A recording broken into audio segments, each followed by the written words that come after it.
Alright everybody, so welcome to the channel if you've never been here.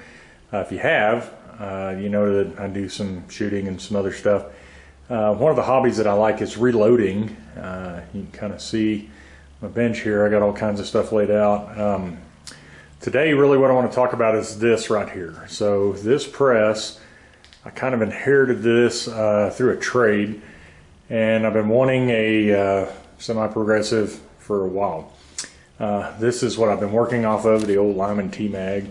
I do all my 223s and stuff like that on that, but for 9mm, this is what I want to use. And I've got all kinds of shell plates and everything for it, so I can do a bunch of different calibers and everything, but looked all over, couldn't find a video that actually showed how to set it up and actually how to do all this stuff. So thought I would start a series and kind of cover all that stuff.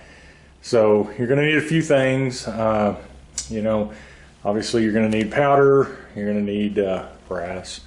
Got a ton of 9mm brass that's already been tumbled, set of calipers, some primers, and all the little doodads that go along with this particular press. And I got a set, 4-die set from Lee that I'll use, and I'll show you how to set all those up. I've got some reloading data that I work off of.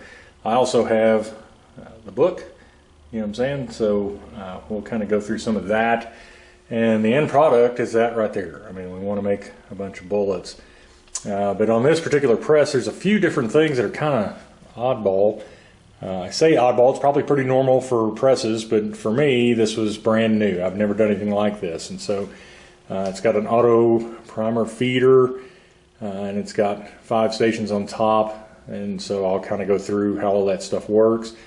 It's got a primer tube that goes down the bottom. Got a little 38 special case on the bottom of it, kind of keep my primers from hitting the floor. But I'll go through all of that too. And then when you're done, on the last pull, it kicks out a bullet into that little tray right there. So let's get to it. Let's kind of talk about the Hornady AP. And I think it's an Apex AP, I think is what they call it. Anyway, we'll go through, let me get the camera set up and we'll start going through some of the process of how to set up the dies.